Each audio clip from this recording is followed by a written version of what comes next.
wabarakatuh. Assalamualaikum warahmatullahi wabarakatuh. Perkenalkan, nama saya Muhammad Agung Firmansyah. Saya Naura Khairunisa. Saya Nurul Siti Khadijah. Saya Riki Muhammad Hafiz. Saya Tajiri Rizky Ansori, dan satu rekan kami yang bernama Aditya Rahman tidak bisa ikut serta dikarenakan mengalami musibah. Di sini kami akan mempresentasikan proyek UAS CRUD yang telah dibuat. Sebelum kita membuat proyek, alangkah baiknya kita mengetahui apa itu MVC. MVC yaitu singkatan dari model, view, dan controller. Yaitu perangkat yang dapat membagi arsitektur pemrograman ke dalam bagian-bagian yang lebih spesifik sehingga masing-masing komponen bisa dimodifikasi tanpa mengubah komponen lainnya. Dengan MVC, pengubahan fungsi dalam aplikasi tidak akan berpengaruh terhadap komponen antarmukanya. Hal ini bisa terjadi karena perangkat tersebut membagi pemrograman ke dalam 3 area, yaitu model, view, dan controller. Yang pertama, model, bagian yang bertugas untuk menyiapkan, mengatur, memanipulasi, dan mengorganisasikan data yang ada di database. Kedua, view, bagian yang bertugas untuk menampilkan informasi dalam bentuk graphical user interface. Yang ketiga ada controller, bagian yang bertugas untuk menghubungkan serta mengatur model dan view agar dapat saling terhubung. Setelah kita mengetahui penjelasan dan komponen dari MVC, sekarang kita akan membahas alur proses dari MVC. Proses pertama adalah view akan meminta data untuk ditampilkan dalam bentuk grafis kepada pengguna. Yang kedua, permintaan tersebut akan diterima oleh controller dan diteruskan ke model untuk diproses. Yang ketiga, model akan mencari dan mengolah data yang diminta di dalam database. Yang keempat, setelah data ditemukan dan diolah, model akan mengirimkan data tersebut kepada controller untuk ditampilkan di view. Yang kelima, controller akan mengambil data hasil pengolahan model dan mengaturnya di bagian view untuk ditampilkan kepada pengguna. Baik, pertama kali kita akan membuka XAMPP. Lalu nyalakan Apache dan juga MySQL. Kita minimize, lalu buka file manager. Kita cari proyek yang sudah dibuat, yaitu di directory C, lalu di folder XAMPP, lalu htdocs, dan project as. Kita klik di atas ini, lalu ketikkan cmd.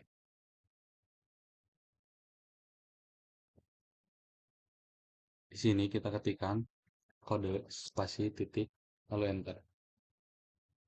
Setelah itu maka Visual Studio Code akan terbuka dengan folder project UAS yang sudah dibuat. Langkah pertama kita akan membuat model di new terminal dengan mengetikkan php artisan make model dengan nama kurban strip cms. CMS di sini untuk membuat otomatis controller, migration, dan seeder. Setelah itu enter, karena di sini sudah dibuat, kita tidak usah di enter. Lalu akan muncul seperti ini. Di sini ada controller, modelnya, migration, dan juga seeder. Di sini saya akan menjelaskan beberapa codingan kurban.php. Yang pertama yaitu ada namespace seperti model. Namespace seperti model adalah menentukan aplikasi kelas kurban dalam struktur directory aplikasi Laravel.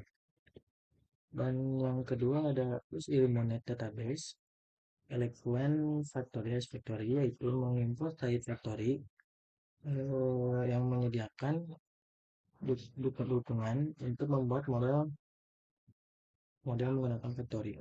Dan yang ketiga ada Illuminate database, Eloquent model, yaitu mengimpor kelas model dari Laravel yang merupakan kelas dasar untuk semua model Eloquent.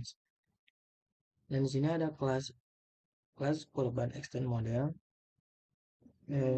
mendefinisikan kelas kurban yang mewarisi kelas model dari Laravel. Ada juga size factory menggunakan type factory untuk menyediakan metode pembuatan model menggunakan factory.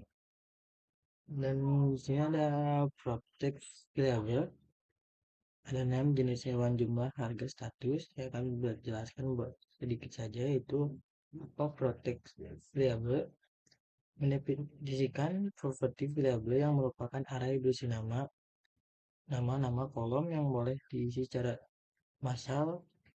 Ini berguna untuk mencegah serangan mass assignment vulnerability. Untuk fungsi kerusakannya, model kurban ini digunakan untuk berinteraksi dengan tabel kurban dalam database dengan mendefinisikan properti variable. Laravel mengetahui kolom mana yang bisa diisi secara massal saat membuat atau memperbarui model.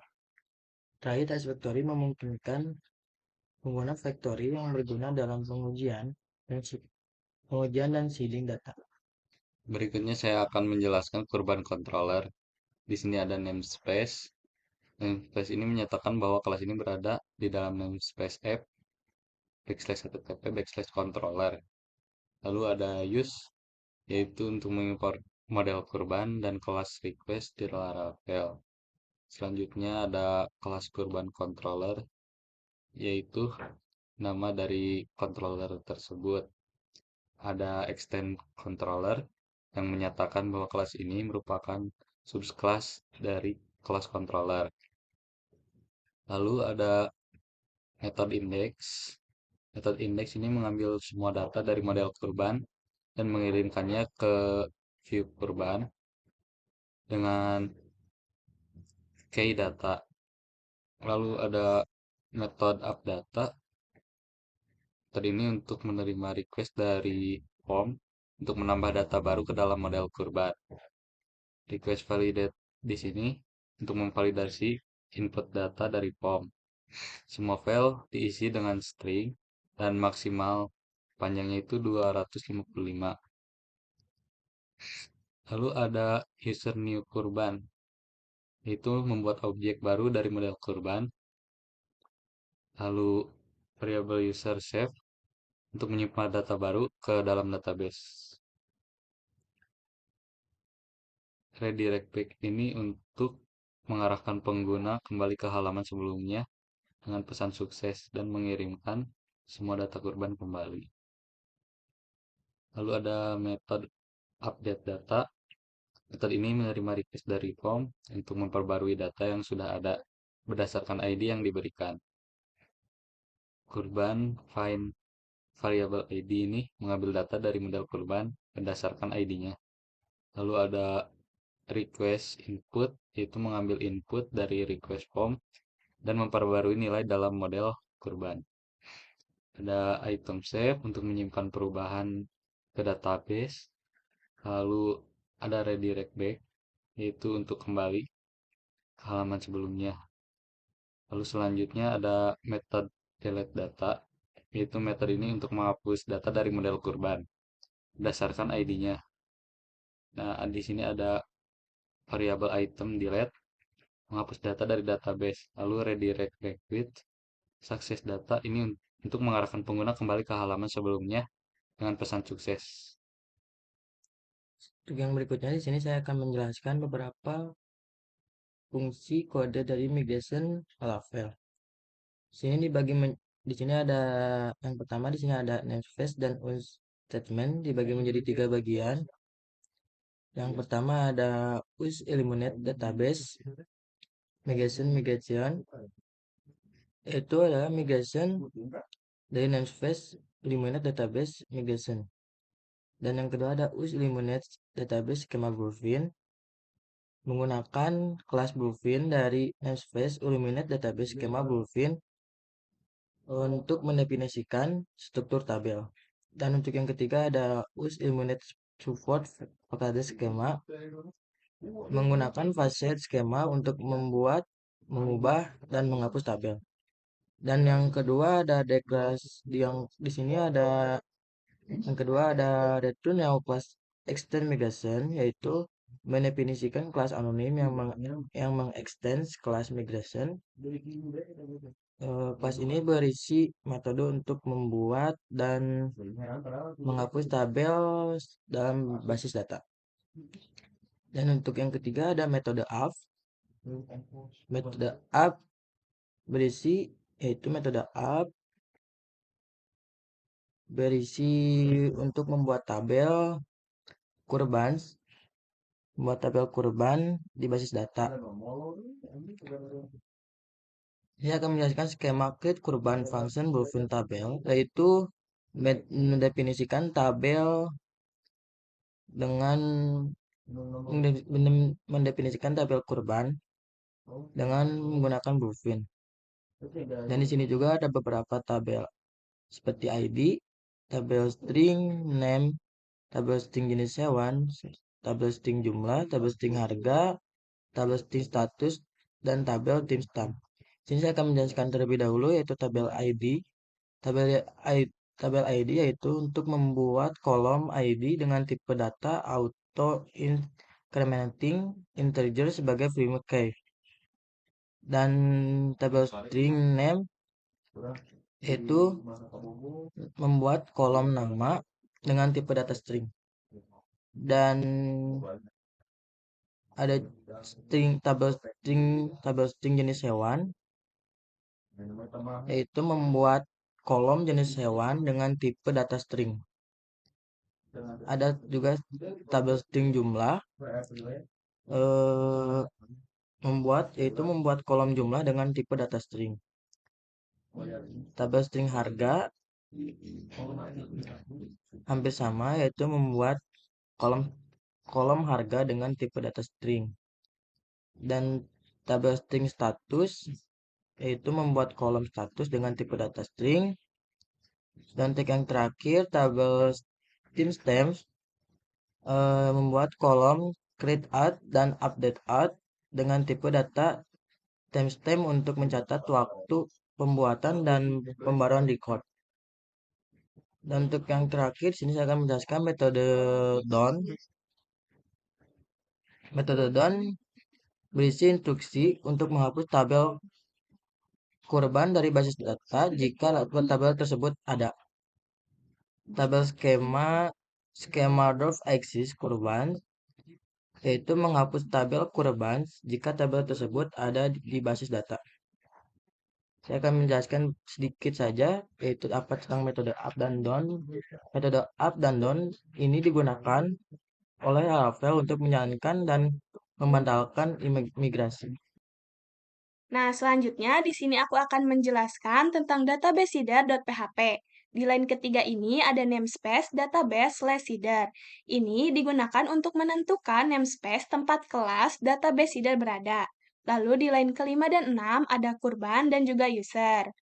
Di sini kita menggunakan line kelima dan enam untuk mengimpor model kurban dan juga user dari namespace app/model.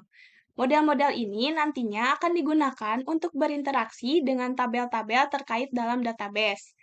Lalu ada line ke-8, ini ada use illuminate/database/seeder. Ini digunakan untuk mengimpor atau mengakses kelas seeder. Next, di line 10, ini ada kelas database seeder extend seeder. Ini digunakan untuk mendeklarasikan kelas database seeder yang mengextend kelas seeder dari Laravel. Artinya, database seeder ini adalah turunan dari kelas seeder dan akan mengimplementasikan perilaku khusus saat dilakukan seeding. Next, di line ke-15 sampai ke-18, ini adalah method run yang digunakan untuk mengeksekusi ketika menjalankan perintah PHP artisan dbseed. Di dalamnya, kita memanggil thiscall kurban seeder class. Ini berarti saat seeding dilakukan, Laravel akan mengeksekusi seeder kurban seeder untuk memasukkan data terkait kurban ke dalam database. Ya, di sini saya akan menjelaskan tentang kurban seeder.php. Yang pertama, ada namespace database seeder. Ini untuk menentukan lokasi kelas kurban seeder dalam struktur direktori aplikasi Laravel. Yang kedua, ada use illuminate database dan juga use illuminate database seeder. Ini untuk mengimpor kelas-kelas yang diperlukan oleh Laravel. Kemudian, ada juga use illuminate support package db. Ini untuk mengimpor PasaDB yang digunakan untuk berinteraksi di dalam dengan database. Kemudian di sini ada kelas kurban seeder extend seeder. Ini untuk mendeklarasikan kelas kurban seeder yang mewarisi kelas seeder bawaan Laravel. Nah, kemudian ada metode run. Metode run ini ada metode utama yang akan dipanggil ketika seeder dijalankan. Metode run ini juga berisi logika untuk memasukkan data ke dalam tabel database. Kemudian ada variabel kurban. Ini adalah sebuah array yang berisi data yang akan diisi ke tabel kurban. Kemudian yang terakhir ada db tabel kurban insert kurban. Nah, untuk perintah untuk memasukkan data dari array kurban ke dalam tabel kurban di database menggunakan pasal db. Nah, di sini aku mau menjelaskan tentang web.php. Yang pertama, di line 3 ini ada use app http controller kurban controller. Ini digunakan untuk mengimpor kurban controller dari lokasi app http controller. Controller ini nantinya bertanggung jawab untuk mengatur logika terkait entitas kurban. Lalu, ada di line yang 4 ini berfungsi untuk mengimpor kelas root dari Laravel yang digunakan untuk mendefinisikan rute-rute aplikasi. Selanjutnya di line 6 ini ada root get/kurban. Ini mendefinisikan sebuah root HTTP get ke /kurban. Saat rute ini dipanggil, Laravel akan menjalankan metode index dari kurban controller. Root ini diberi nama index. Selanjutnya, di line 8 ada root post up/data.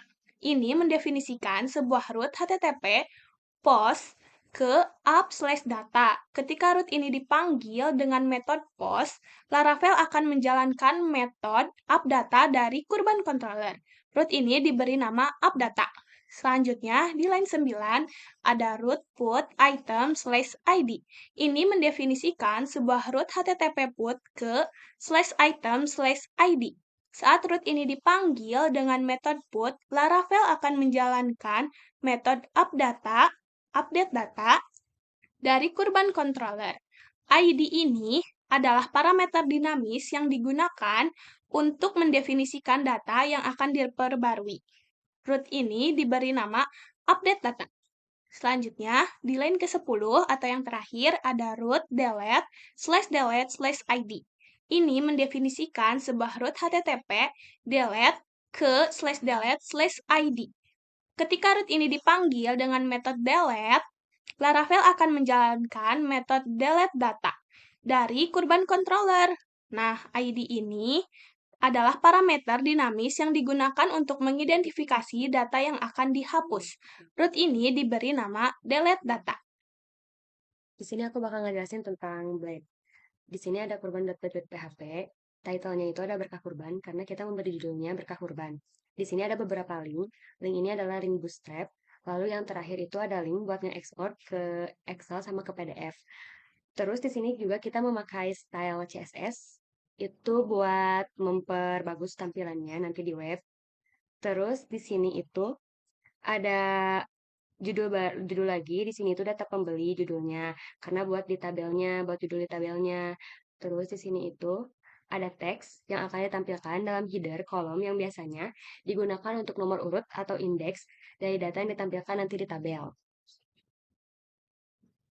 Terus di sini ada perulangan for each atau looping. Perulangan yang mengambil data dari variabel data yang dikirim dari controller ke view dan ditampilkan dalam satu baris tabel dengan data yang sesuai. Nah, ini datanya yang ini ya. Datanya yang itu. Terus di sini itu ada button buat penghapusan dan buat edit. Di sini itu ada tambah data. Tambah data di sini itu buat kita menambahkan data baru yang nantinya kita akan buat. Terus di sini ada root update. Root update itu adalah nama dari root yang digunakan untuk menambahkan data baru ke dalam sistem. Selain itu ada edit. Edit di sini berguna untuk mengedit data yang ingin kita edit. Lalu yang terakhir ada delete. Delete atau penghapusan data. Jadi data yang udah dibuat itu bisa dihapus nantinya. Terus terakhir, ini itu buat ekspor ke Excel dan juga ke PDF. Untuk mengeceknya, biar kita bisa tahu, bisa ditambah, di delete atau diedit, kita cek dulu.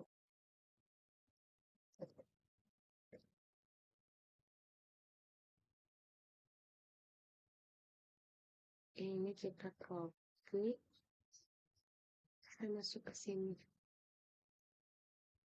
Pakai slice kurban. Nah, ini udah ada datanya, beberapa data yang udah diinputkan. Terus sekarang kita coba buat tambahin datanya ya.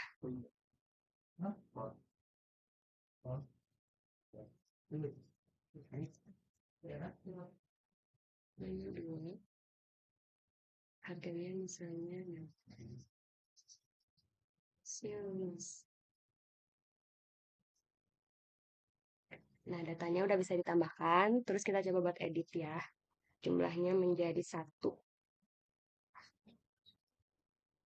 Udah bisa diedit juga. Terus sekarang kita coba buat hapus. Nah, udah bisa dihapus juga. Jadi berarti ini codingannya udah bener ya semuanya. Sekian presentasi dari kelompok kami, semoga bermanfaat. Mohon maaf bila ada kesalahan. Wassalamualaikum warahmatullahi wabarakatuh.